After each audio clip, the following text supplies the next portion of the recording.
there, welcome over here to my family's massive breakfast meal prep. If you don't know yet, I typically like to meal prep my family's breakfast, I'd say about once a month.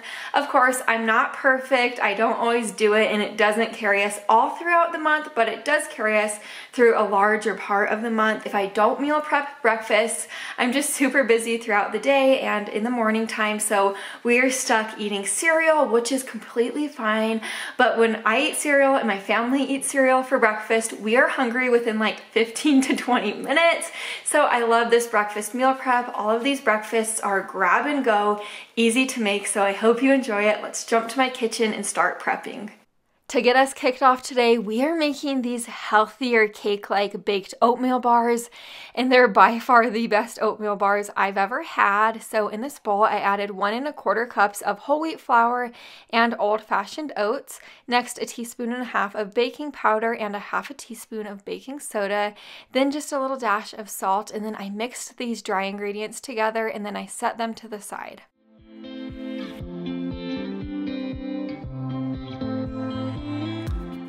Now to work on the not so dry ingredients into this bowl, I'm adding 1 cup of Greek vanilla yogurt along with 1/4 cup of almond milk, or you could use regular milk, whatever you prefer, 1/3 cup of coconut oil, 1/3 cup of honey, a teaspoon of vanilla extract, and then 2 eggs.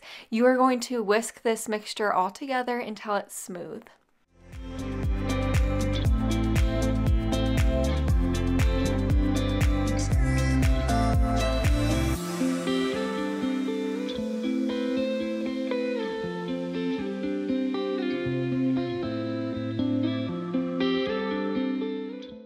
Now you'll want to add the dry ingredients to the not so dry ingredients and then stir everything until it's combined well. And then you'll be adding your fresh fruit. You could add any fresh fruit you want, just about 1.5 cups of it. I chose to do blueberries because blueberries are my daughter's favorite. But just fold that fresh fruit in so it doesn't break up into smaller pieces. And then I pulled out my 8x8 baking dish. I made sure to spray it with plenty of nonstick spray. And then I added our blueberry baked oatmeal in, and then this is going to bake in a preheated oven to 350 degrees for about 35 to 45 minutes.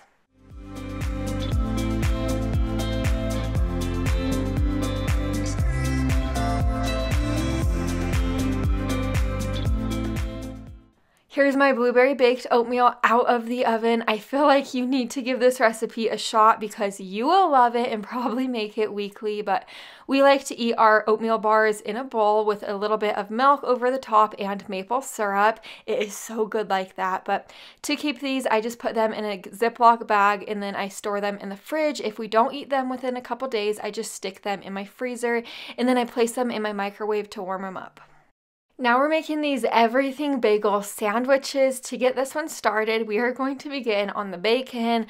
I love oven baking my bacon. If you don't know that yet, it just saves me some time and energy, but I just grabbed my sheet pan, lined it with aluminum foil, and then placed my wire rack on top of that.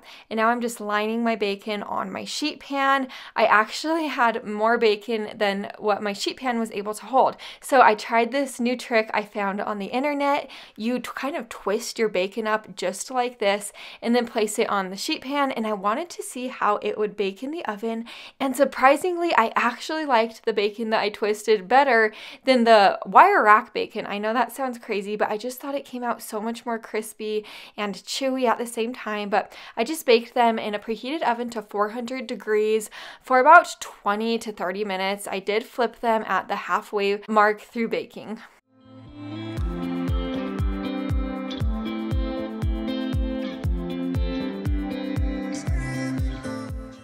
Once all of our bacon was finished baking in the oven, I removed all of it to a separate plate to let it completely cool down and to absorb any of the excess grease. Now we're going to work on the eggs. In this large bowl, I'm adding about 23 cracked eggs.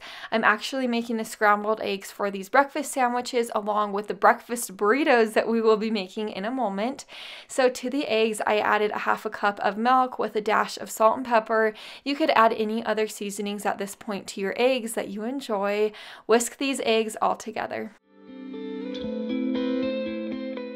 I pulled out my 9x13 baking dish, and you will definitely want to spray it with nonstick spray just because the eggs will stick and you will have a rough time cleaning your pan if you don't spray it with nonstick spray. But I just added the scrambled egg mixture in, and I put it in my preheated oven to 350 degrees to bake for a total of 30 minutes. But every 10 minutes I pulled our scrambled eggs out of the oven, and then I kind of just mixed them all together with a spatula like this, and then I placed them back in the oven until my eggs set and they were completely cooked.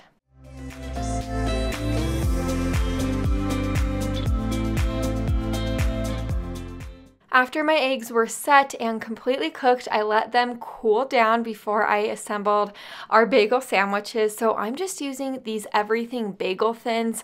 I really like them for bagel sandwiches just because I think they are the perfect size and they're delicious. So to start, I put a slice of cheddar cheese down with a couple pieces of the bacon and then a couple scoops of the egg, and then I put the top on, and that was really all I did. It is so simple to assemble these bagel sandwiches.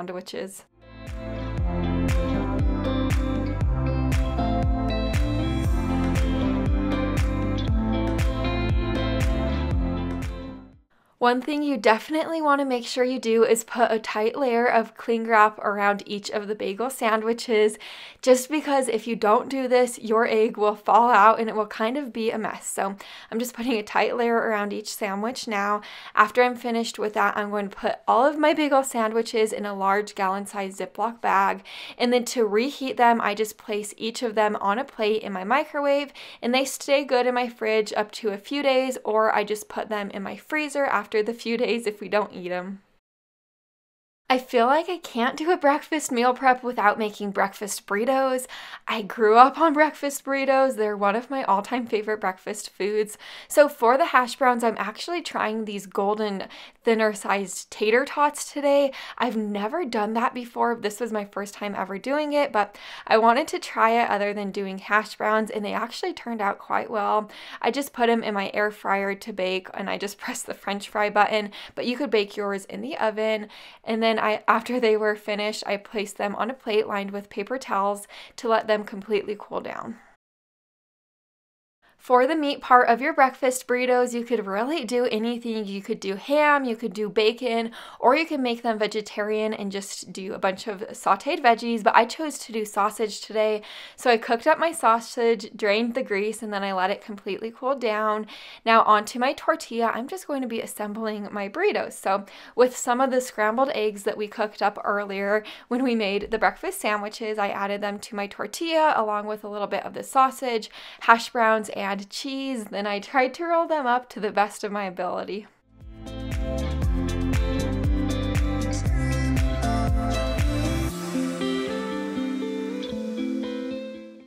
Here's my breakfast burritos. I put a tight layer of cling wrap around them. These are the perfect handheld breakfast. They warm up perfectly from the freezer or the refrigerator. And here's my daughter. Don't mind my messy house, but she was being so adorable just playing with her toys. Now we're making these blueberry muffins. These are the best ever blueberry muffins, and you can make like a double batch or a triple batch and just freeze them for future breakfasts or snacks. So to get started on the dry ingredients in this bowl, I added 1.5 cups of flour, 2/3 cup of sugar, a teaspoon of baking powder, and a dash of salt. I whisked this all together and then I set it to the side. To work on the not so dry ingredients in this bowl, I just cracked 3 eggs in, and now I'm adding a teaspoon of vanilla extract along with 1/4 cup of milk and 2/3 cup of vegetable oil. Mix this together.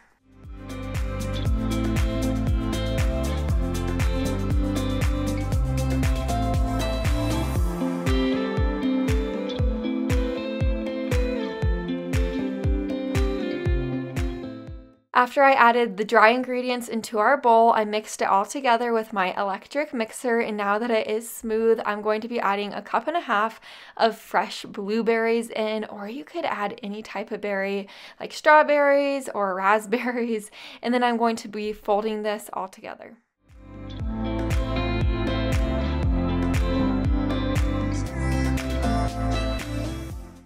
I lined my muffin tin with parchment paper cupcake liners. I found them at my grocery store and they're the best things ever. I definitely recommend them. And now I'm just going to be putting a couple scoops of our muffin mixture in each one.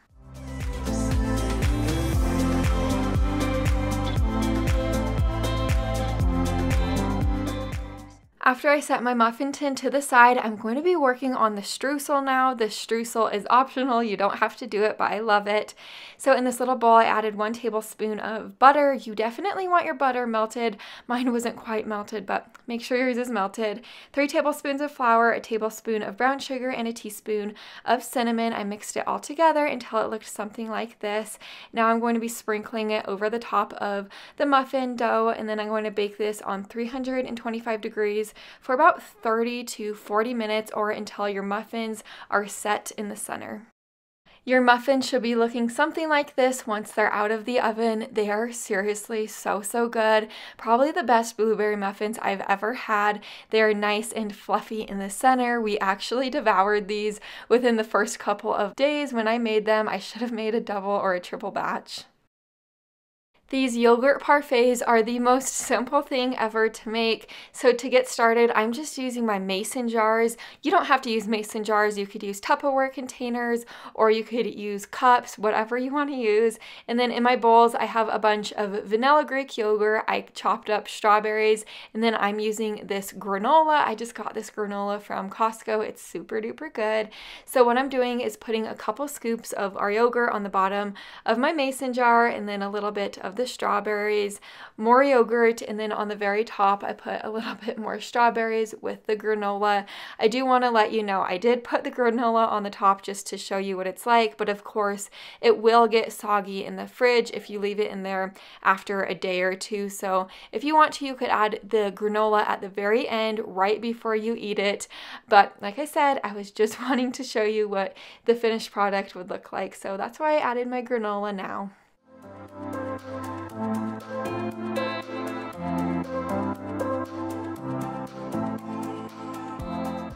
Here's my completed yogurt parfaits. These are best in the fridge up to about 3 to 4 days, I'd say. And these are not just the perfect breakfast. These are great little snacks throughout the day, and they're just so simple to pull out of the fridge and just enjoy. I have so many more videos like this on my channel, so make sure you're subscribed so you don't miss any more in the future. I'll see you in the next one. Bye for now.